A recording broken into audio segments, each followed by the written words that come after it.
Paul Robeson was a man of extraordinary talents. He excelled in every endeavour he undertook.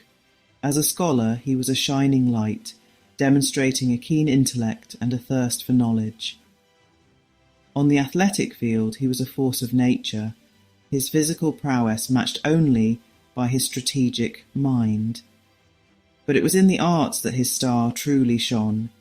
Possessed of a voice that could stir the soul and move the heart, he captivated audiences worldwide. Yet Paul Robeson was more than just a gifted individual. He was a tireless advocate for justice and equality. Born in an era of deep-seated racial prejudice, he refused to be defined by the limitations imposed upon him by society. He used his platform to speak out against injustice, to lend his voice to the voiceless, and to fight for a world where all people, regardless of their race or origin, would be treated with dignity and respect. This is the story of Paul Robeson, scholar, athlete, artist, activist, a voice for the ages.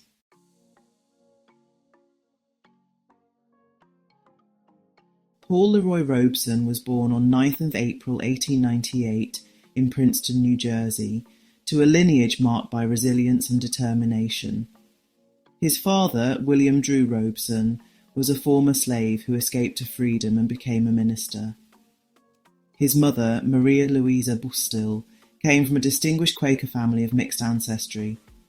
Raised in a household that valued education and perseverance, young Paul excelled academically and athletically.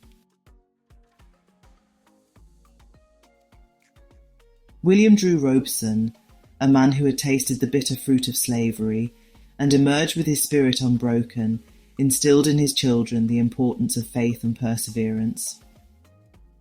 He had witnessed firsthand the depths of human cruelty, yet he held fast to his belief in the inherent goodness of mankind.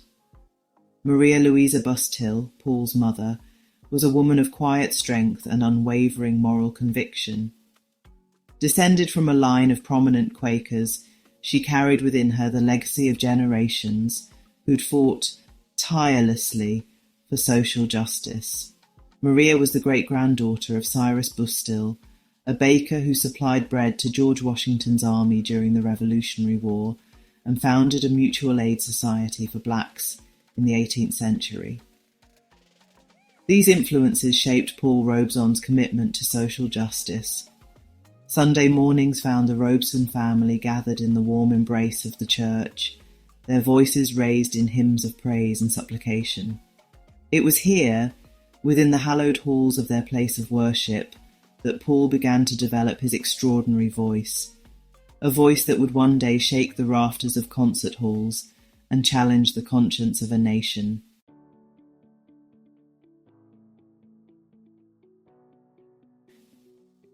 Robeson earned a scholarship to Rutgers University in 1915, becoming only the third African American to attend the institution.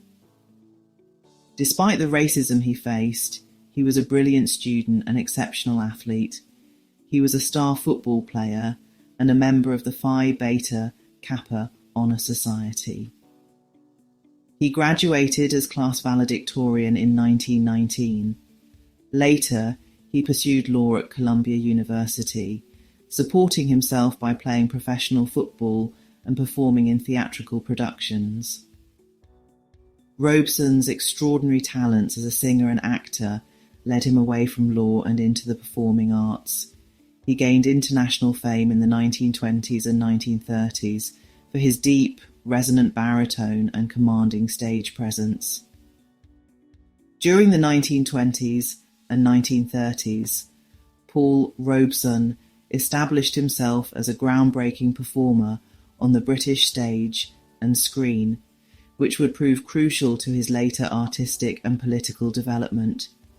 His journey began in 1922 with a touring production of the melodrama Voodoo, where British audiences first encountered his commanding stage presence. This was followed by his portrayal of Brutus Jones in Eugene O'Neill's The Emperor Jones in 1925. This role challenged racial stereotypes through its complex characterization of an African American protagonist. Following the triumph of the Emperor Jones, Paul Robeson's star continued to rise in the world of theatre. His career reached new heights in 1928 with his unforgettable performance as Joe in the London premiere of Show Boat. His rendition of Old Man River became particularly iconic, as he subtly altered the lyrics over time to transform it from a song of resignation to one of resistance. During this period, Robeson and his wife Islanda made London their home, which allowed him to develop his concert repertoire and build connections with British intellectuals and activists who would shape his political consciousness.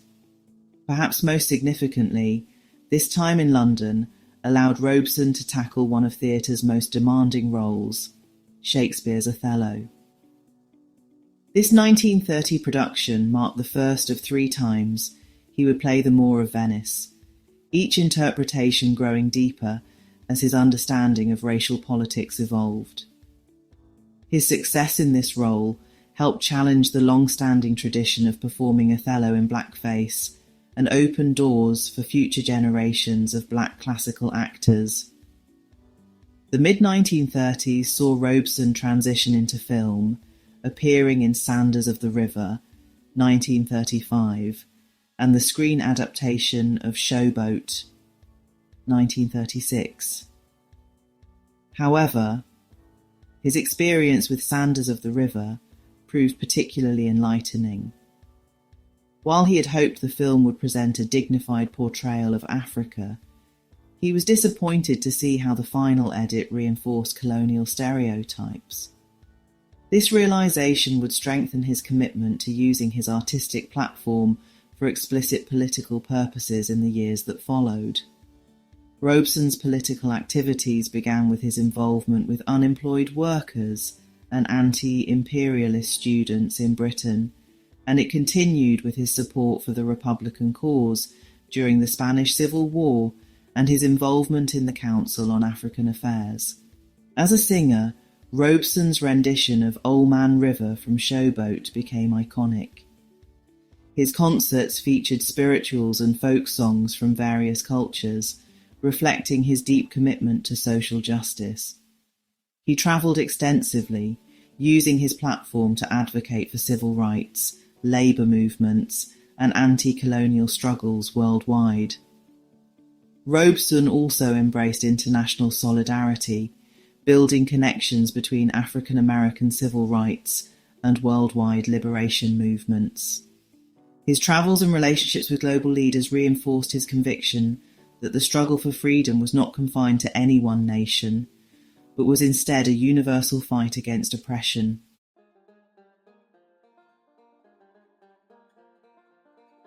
Paul Robeson's activism was inextricably intertwined with his art.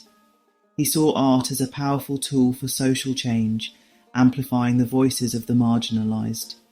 His outspoken advocacy for racial equality and labour rights brought him into conflict with the US government, particularly during the early years of the Cold War.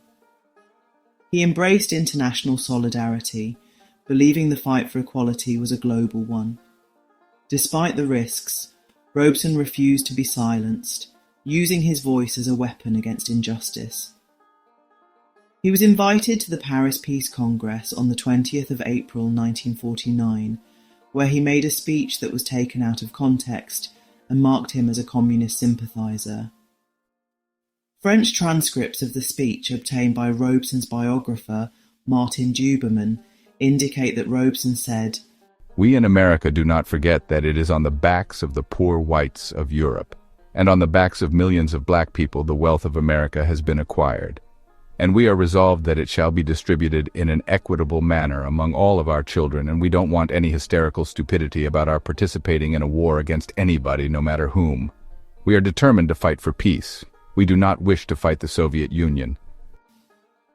However, the Associated Press's version of Robeson's remarks read, "It is unthinkable that American Negroes would go to war on behalf of those who have oppressed us for generations against the Soviet Union, which in one generation has lifted our people to full human dignity." The source of that transcript remains unknown. The singer's son, Paul Robeson Jr., has said that because it was filed before his father actually spoke at the conference, the anonymous AP correspondent might have cobbled it together from remarks his father had previously made in Europe. The damage was done. By the following day, the press accused Robeson of being a traitor. Robeson was about to become a casualty of McCarthyism. The Cold War created an atmosphere of intense fear about communist influence in American society. This fear began right after World War II, as tensions grew between the United States and the Soviet Union. Americans became increasingly concerned about communist spies and sympathisers potentially undermining American democracy from within. The House Un-American Activities Committee, HUAC, which predated both the Cold War and McCarthyism, was established in 1938 to investigate various kinds of potential subversion. However, after World War II, HUAC became primarily focused on rooting out supposed communist influence in American institutions. The committee conducted high-profile investigations of Hollywood, labour unions, and civil rights organisations, often demanding that witnesses name others who might have communist connections. McCarthyism emerged within this context and intensified these dynamics dramatically. The term comes from Senator Joseph McCarthy, who in 1950 claimed he had a list of Communist Party members working within the State Department.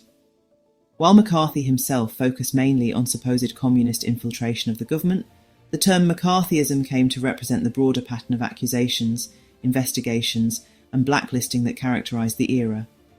Think of it this way: if the Cold War was the overall climate of tension between the US and USSR, HUAC was one of the main official tools used to investigate un-American activities, and McCarthyism was the social and political movement that turned this fear of communism into a weapon against many Americans. The impact on American society was profound. People could lose their jobs or be socially ostracised based on mere suspicion of communist sympathies. Many Americans had to sign loyalty oaths to keep their jobs. The entertainment industry created blacklists of suspected communists who couldn't get work.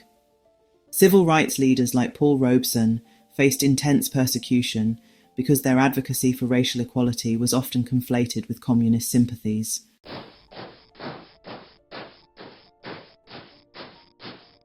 In the landscape of Cold War politics and civil rights activism, a pivotal moment unfolded, revealing deep divisions within the African American community. The US State Department, concerned about Robeson's growing influence and criticism of American racism on the international stage, moved to undermine his leadership by pressuring two prominent National Association for the Advancement of Coloured People leaders, Roy Wilkins and Walter White, to respond to his statements. The association, keenly aware of the dangers of being associated with communism during this period, distanced itself from Robeson. This tension became explicit when Channing Tobias, who served on the association's board of directors, branded Robeson an ingrate. The government's strategy to diminish Robeson's standing reached a critical point on 18th July 1949, when they brought Jackie Robinson to testify before the House Un-American Activities Committee. Robinson, who had broken baseball's colour barrier just 2 years earlier, represented a different approach to advancing civil rights. In his testimony, Robinson stated that Robeson's silly personal views did not represent the broader African American community. This moment highlighted the growing ideological divide among civil rights leaders about how best to challenge racial inequality in America. The criticism of Robeson extended beyond conservative circles to include prominent liberals like Eleanor Roosevelt. Her statement that Mr. Robeson does his people great harm in trying to line them up on the communist side of political picture. Jackie Robinson helps them greatly by his forthright statements, reflected a broader concern among liberal activists that Robeson's radical critique of American racism and capitalism might undermine the broader civil rights movement. This episode illustrates how Cold War politics complicated and sometimes fractured the civil rights movement, forcing leaders to navigate between their commitment to racial equality and the intense anti-communist pressure of the era. The different responses to Robeson's activism reveal the diverse strategies and ideological perspectives within the African American community during this critical period. Despite this persecution, Robeson remained steadfast. He continued to speak out against lynching, advocated for fair employment practices, and supported labour unions. His testimony before the House Un-American Activities Committee in 1956 was particularly notable, where he boldly challenged his interrogators about their own records on civil rights.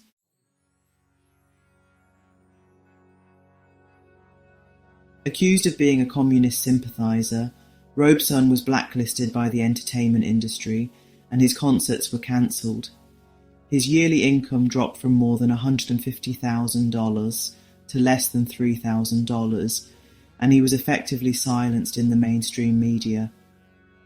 The US State Department revoked his passport in 1950, severely limiting his ability to perform internationally. Despite these restrictions, he continued to fight for human rights, performing in secret and supporting civil rights movements. International support rallied to his defence, demanding the restoration of his passport. The relentless persecution took a toll on Robeson's health. By the late 1950s, he suffered from depression and exhaustion, exacerbated by reported electroshock therapy administered in an effort to treat his distress. His passport was reinstated in 1958, allowing him to travel again, but the years of ostracisation had weakened his influence. He performed in England and other parts of Europe to enthusiastic audiences, particularly in the Soviet Union. He gave concerts in Australia and New Zealand in 1960, though his health had declined significantly by this time. His wife Eslander, who had been his manager and strongest supporter throughout his career, passed away in 1965, and this deeply affected him. By the early 1960s, the combination of years of persecution, stress, and health issues had taken its toll. He gave his last concert in 1963 in Budapest.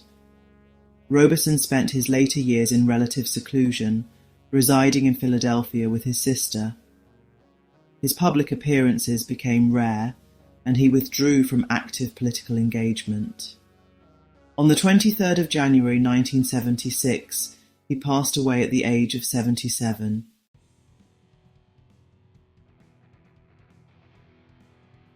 Paul Robeson's legacy continues to echo through time. He left behind a legacy that transcends art, politics, and social activism. Robeson's story serves as a reminder that true artistry cannot be divorced from social responsibility. His journey was one of remarkable achievements and unwavering commitment to social justice. He used his platform to amplify the voices of the marginalised. His activism became a beacon of hope for the oppressed. Robeson faced relentless racism and political persecution, but remained unbowed. His resilience stands as a testament to the indomitable spirit of the human soul.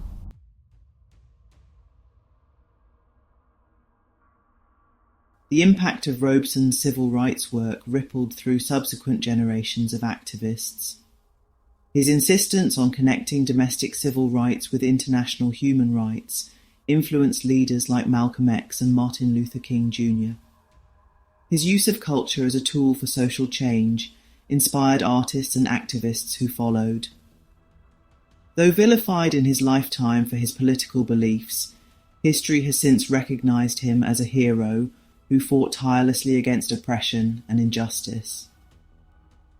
Today, his contributions to culture and human rights continue to inspire, reminding us of the power of art as a force for change. His voice, once silenced, now rings out as a call for justice and equality.